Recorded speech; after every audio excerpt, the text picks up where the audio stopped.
Welcome to Naija Trending News. Contrary to wetin dey fly on social media, KENETH Okonkwo wey be former spokesperson to a presidential candidate Mr. Peter Obi don come outside don come talk say he be full-fledged member of a Labour Party. Say he never comot from Labour Party, just that Peter Obi no fit do the right thing wey he suppose do as regard to the convention. So no be me go talk am finish, you go watch the video. But before that, subscribe to our YouTube channel and share this video, make it go all around. Well, the man in the eye of the storm joins me now in the studio. KENETH Okonkwo is a politician and former Labour Party member. Mr. Okonkwo, you're welcome to the program. Thank you very much, and thank you viewers at home for joining us. Right, you dumped the Labour Party a few days ago. Let us know, what's your current state of mind? How do you feel after your exit? First of all, let me say that I am embarrassed by your comments. I'm just hearing it from your media station that I dumped Labour Party. Okay. And I put up the statement I made so that I would not be misconstrued. Where did you get that from? So it is certainly not from the statement that I made. So you have not left the Labour Party? I am a full-fledged member of Labour Party. Where did you get it from? Okay, so you are still a member of the Labour Party? Absolutely. There's no crisis within the Labour Party as it relates to you? Me? Yes. None. There is crisis in Labour Party as relates to the NWC, which failed to organize an all-inclusive convention.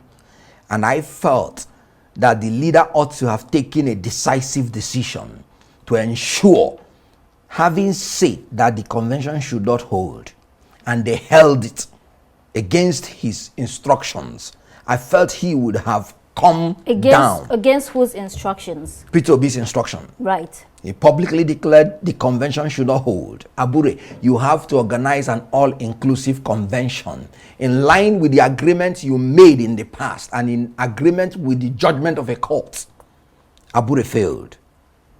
And then Peter Obi would have gone further to ensure that he decisively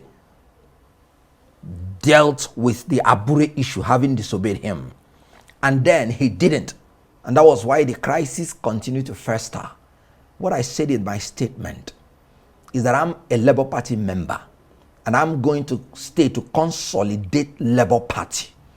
And I am going to join all the stakeholders that are progressive in mind with the NLC and the the National Transition Committee, which was set up in order to organize the all-inclusive National Convention. This is what I said in my statement. So where did you get that from? So what's the current state of the Labour Party? The current state of the Labour Party is that there is no National Working Committee.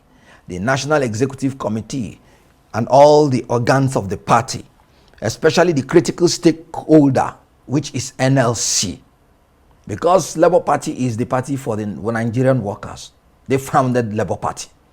Yes. So the current situation now is that Labour Party is moving on to organize an all-inclusive convention, which will be led by the stakeholders and the NEC-appointed officers of the party who will organize it.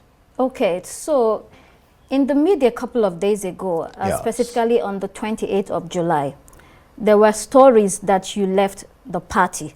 So you're telling us here now again that you're still a full-fledged member of the party.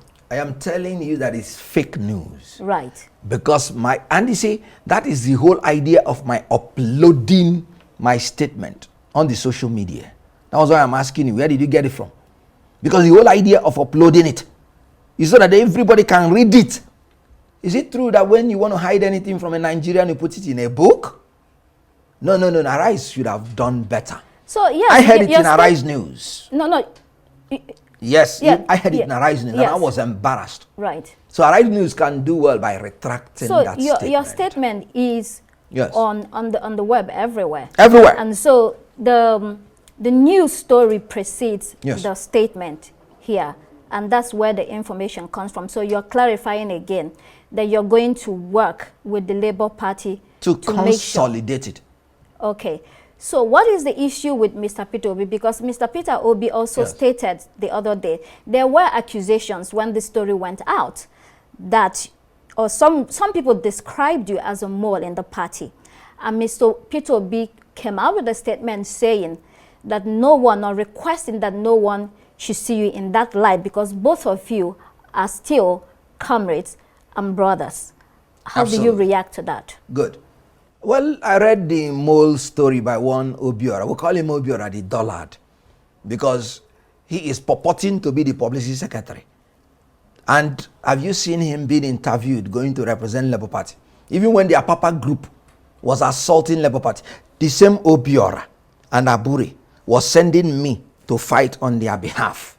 And the same Obiora, the Dullard, had the effrontery to go to social media to say Kenneth Okonkwo is a mole. I don't blame him with his bad English. With he was wear the monkeys. I remember one event, when we were in the presidential Lego team. That Obiora with his monkey suit, he will come and sit where Peter Obi is sitting. And after the event, they will ask him, well, what minute did you take? Only to discover that he couldn't even take the minutes. And I remember Peter Obi warned that I don't want to see this kind of people around me. So can you imagine such a person who cannot even defend the Labour Party, calling Kenneth Okonkwo a mole? Now, that is ridiculous. But if you want me to say what I said, maybe you're looking for, I did say that I and Peter Obi, we have different approaches, just like you said, different styles of doing things. Our temperaments are different. Now, Peter Obi is a very sweet man, and he loves to appear sweet to everybody. And I've always warned my younger ones, do not be too bitter so that they will not spew you out. But don't be too sweet so that they don't lick you up. So when a Peter Obi who wants to be sweet to everybody, that is why they are licking him up. I don't have that kind of temperament.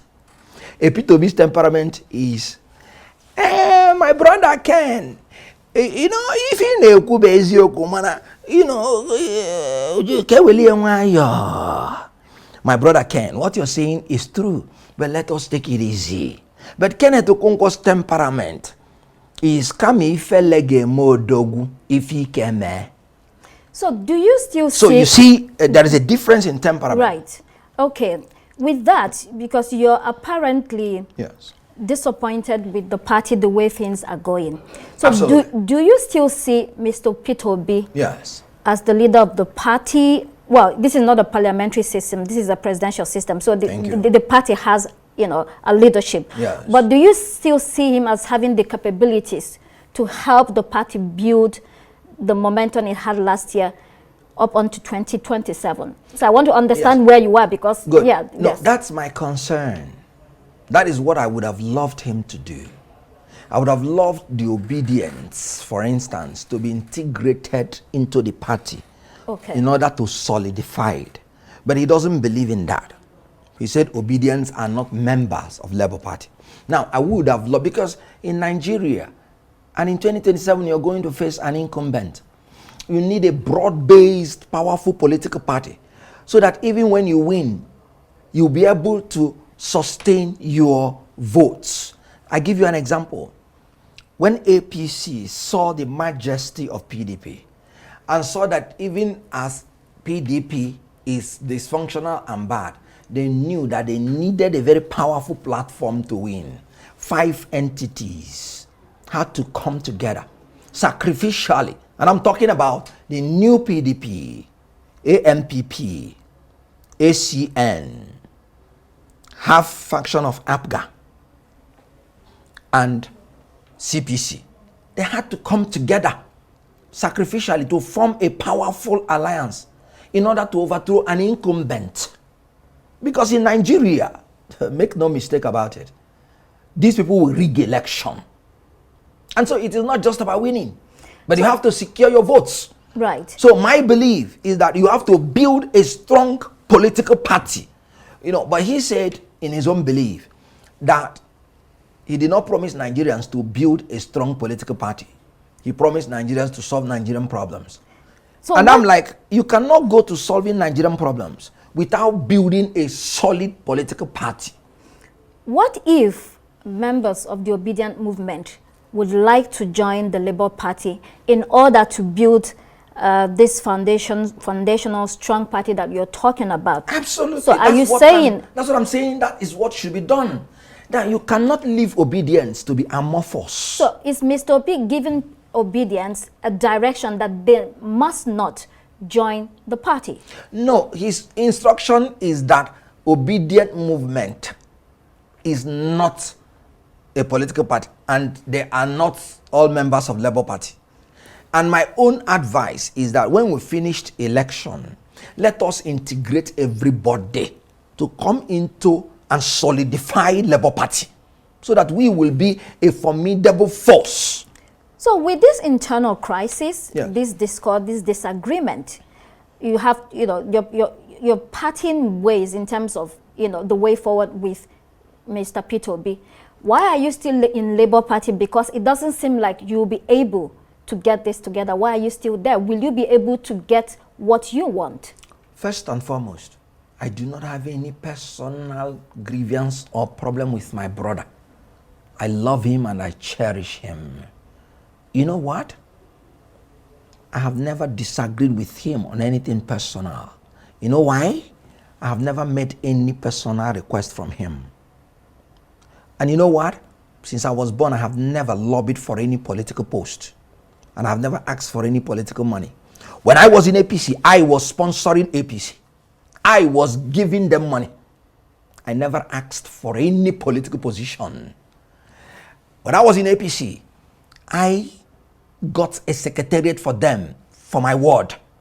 I got a secretariat for them for my local government. And I was sponsoring it throughout my career in APC. So when some dimwits begin to say, is he going back to APC because of money? No, I give money. I don't take money. Because my God say, you are more blessed when you give than when you receive. Because my entrance into politics is for the welfare of Nigerians, I spend for political parties and I demand nothing from them. The same thing happened in PDP when I was in PDP. So it is ridiculous for somebody to say that I want to go back to APC. Go back to APC to look for who? My brother area father said both of them are Sniper and Otapiapia. And I agree.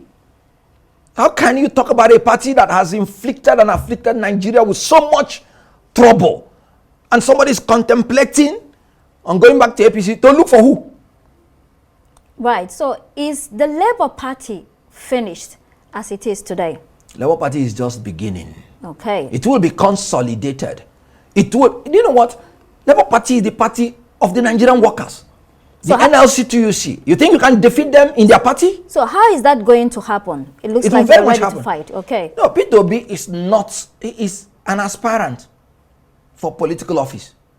It has nothing to do with the political party. Now, if he says he does not believe in strong political party, it is now left for the officers of the party to work hard to consolidate the party. Then by 2027, if he wants to use the party as platform, he can come in as an aspirant and contest for the presidential candidate.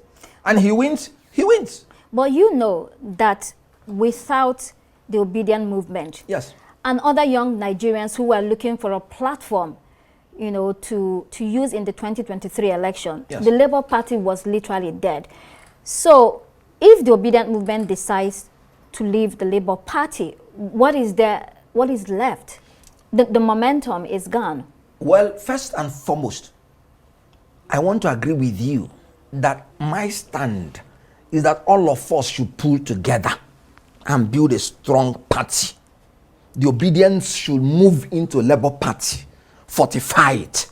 Then we should look for alliances also from other people that have the same objective with us and consolidate it. That's why I use the word consolidated, so that we will have a consolidated fortune.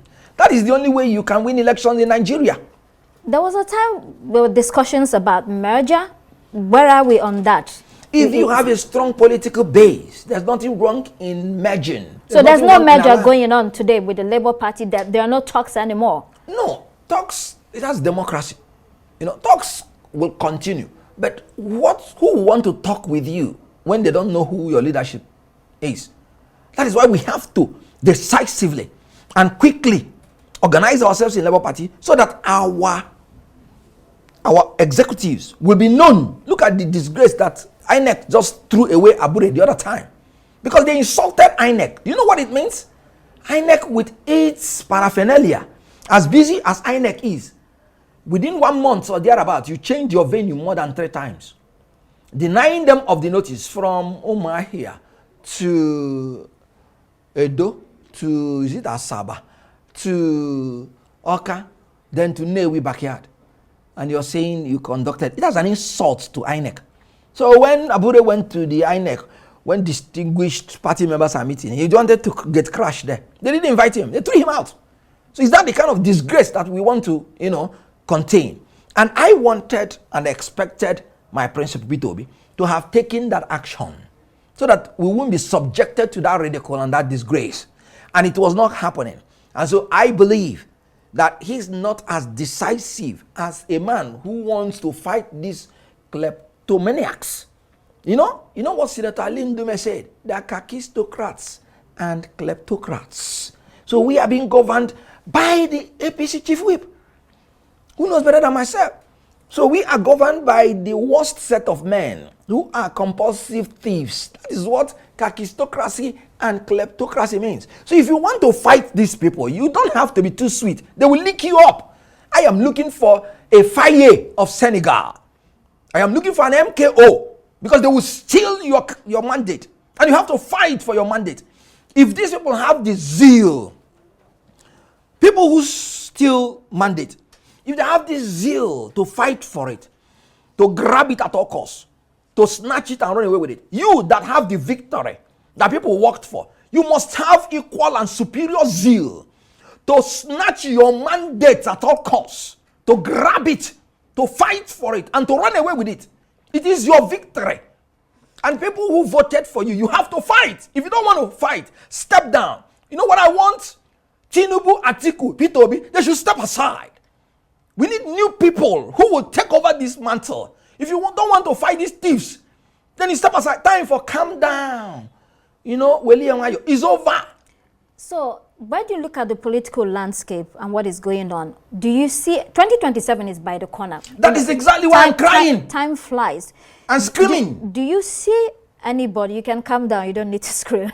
Do you see anybody, whether it's within the Labour Party or outside the Labour Party, that can help young people and the movement get to where they're going to, or their destination? Good. Have you seen? That is why, because in my own opinion, if we create the impression that there is no vacancy, we will never see.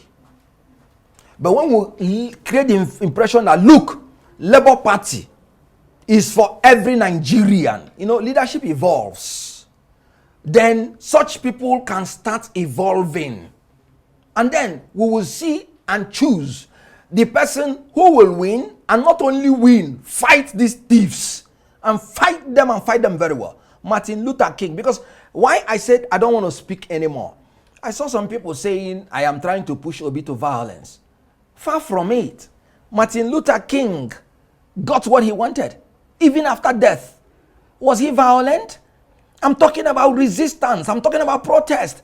And I am knowledgeable enough to know that there is a difference between resistance and rioting, protest and violence. I support resistance. I support protest. I do not support violence. I do not support rioting.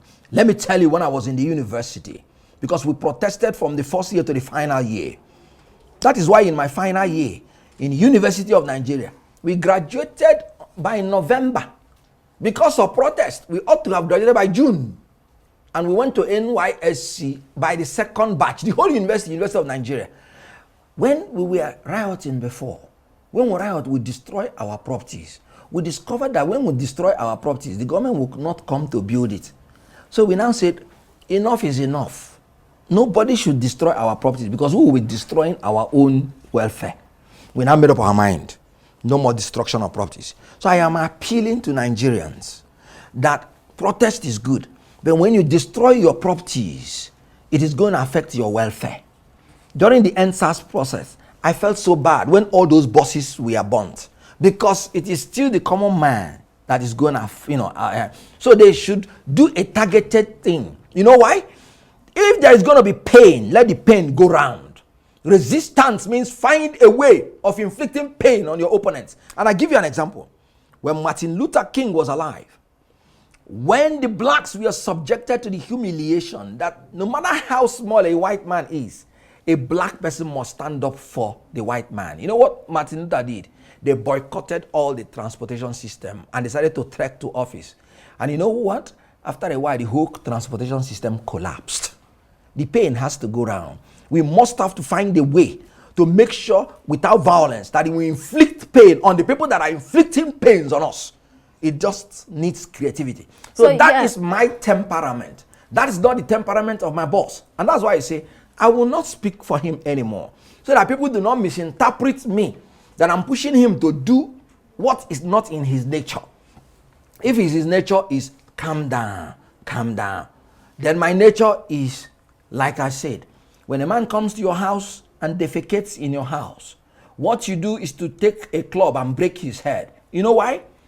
It is not because he did not see bushes to defecate. It is because he wants to defile you. That I can do what I want in front of your place and you can do nothing. So you said that votes are stolen. I mean, the Labour Party had or won 11 states during the last election and got over 6 million votes, and right? FCT. And so you said that votes are usually stolen and that the judiciary will not and cannot give Nigerians democracy. And so they should fight for it. You just said that again. Yes. But when you said they should fight for it, it's still the same process. They go out and vote. And if there are issues, the judiciary still has to adjudicate on those issues. So, that is exactly what I'm saying. There's no way out. Is there a way out here? Good. That's why I said that, in my own opinion, respectfully, that Obi does not have what it takes to go through another route. Because that route can never achieve result. Electoral jurisprudence in Nigeria is overthrown. It is dead. We are graduating from frying pan to fire. Look at what happened in Kogi. From what happened in 2023 presidential election, I told people that the judiciary has just destroyed this Electoral Act 2022. When they made that statement, that it is discretionary for INEC to electronically transmit, that was what destroyed the Electoral Act 2022. And then politicians can now pre-write results. That's what they call pre-fill results. And then they will go and announce it. And there's nothing you can do. It happened in Kogi. It happened in Imo. So, and the court will still say, yes, you cannot prove it. So, electoral jurisprudence having died, there is only one option: resistance and protest. So, whoever is protesting in Nigeria, let your first demand should be free, fair, credible, and verifiable election. Do you think that Biden would have stepped down as an incumbent in US if they didn't have free and fair election? When a Paul Biya, who farts when he is talking as an old man and who is no longer reasoning, is still winning election. What a tragedy. So you once called the Labour Party a secret society led by a group of clowns. Yes. Why do you want to remain in the midst of so-called clowns? Because those clowns are removable. Abure and his cohorts. So how are you going to do that? That's a process. Their NWC has expired. So it is dead. It is gone. If I have the leader that is decisive, like I said, one statement from Obi would have just done it. Abure, your regime is over. I told you not to organize this convention. Stakeholders of Labour Party, please move in and do the needful. That's all. He had that kind of followership. But he said that is not the way he does things. And I'm saying, Oga, this, if you allow it to fester, we'll get anarchy. I'll tell you something. Jurisprudentially, the essence and philosophy behind punishment is not that anybody is deriving any joy in inflicting injury on somebody, but for deterrence. So law without sword is mere words. So if you want to evoke the law, you must invoke the sword so that somebody will be deterred from not doing it. It's not happening in Labour Party under my principle. And I respect him. That's his principle. For me, that's not my principle. I am not, I'm a very cool guy, give it to me. But my sweetness has a but. Because I don't want anybody to lick me up. So I have that bitterness in that sweetness that will make you to think twice when you want to lick me up. So we have different, temperaments. And I wouldn't want anybody to say I'm pushing him to do what he doesn't want to do. Because for me now, calm down will never bring solution to any problem in election in Nigeria. You seem to be in a bit of a tight place because if Mr. Obi decides in 2027, I don't know, that he wants to still run on the platform of the Labour Party. That is, we don't know what the party is going to be in 2027. Welcome. I don't know. So I don't know. Tomorrow. What lessons are you learning? Other lessons are you learning from this entire experience? What the lesson I'm learning is that one, the days of calm down is over. If you cannot fight these people to the level that you have to put your life on the line, then you have to step aside. Are you ready to put your own life on the line? When I was challenging a ruling party, saying all those things I was saying during election, was I in any doubt that I was not putting my life on the line? You know what it means? The ruling party knows where you are at any point in time. So I have already put my life on the line. And you are going to continue to do that? The welfare and security of Nigerians for me is completely an irreducible minimum for me. So I don't even think about that, because for me, it's irresponsible to fear the inevitable. Everybody must die. So why should I fear an inevitability? You have said that Nigeria will work in my generation. Okay. Take it from me. You have said you want to see a fire in Nigeria. How far away to see what? A fire. It's similar to the president of Senegal. You would want to see, a fire, yes. Absolutely. No, so I'm like making an analogy. Because that young man. How far away do you think we are from that? It can happen tomorrow. It can happen today. In this circumstance? Miracle happens in a twinkle of an eye. I'm a believer of miracle. It can happen. That's it. You just need like a fire. And that's all. Do you know that young man which stood the ruling party? Do you know that the president has already cancelled election in that country? That young man insisted, I want to contest. They took him to jail. He insisted. The people stood up. And when the courts, watch what is happening in the street. When the courts of Senegal saw what was happening in the street, they gave judgment against the president, who has already suspended the election. He was compelled to organize election. And the young man was declared a winner. 10 days from jail. Nigerians can do better than that. So with this protest that is going to happen in a couple of days, today is the 30th, right, in 2 days, do you think that would lead us to a change in Nigeria? What are you seeing? What are you hearing? Because you are in the streets and you are with the people. Yes.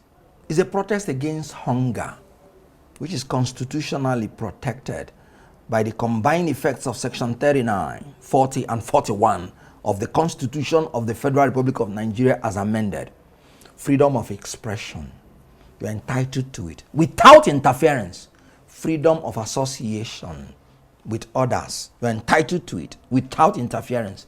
Freedom of movement. So now, when you aggregate all this freedom, people are protesting because of an existential threat. Hunger goes to the root of the life of a human being. They can't find food to eat. They can't find transport to go to work. They can't find security to go to farm to farm. And we have a government whose duty ought to be the security and welfare of the people. So it's a protest for the fundamental existence of human beings. Hunger. And so there is no way that protest does not change the society. It has already started changing the society. They were talking about minimum wage. They signed it. The protest is part of it. Everything they thought they can do. They are even bringing baggages and rebaggages and rebadged and so protest is a metamorphosis. It is the antithesis to the thesis which will bring synthesis. So protest is a resistance against a social order that is not working for the people. So it is going to bring a change, even if it did not happen again. Right. Mr. Kenneth Okonkwo, who was reported that he was a member of Labour Party, a former member has dumped it, is still a member of the party. He has clarified that he is a bona fide card-carrying member of the Labour Party. Mr. Okonkwo, thank you for coming on Arise Prime Time. I appreciate it.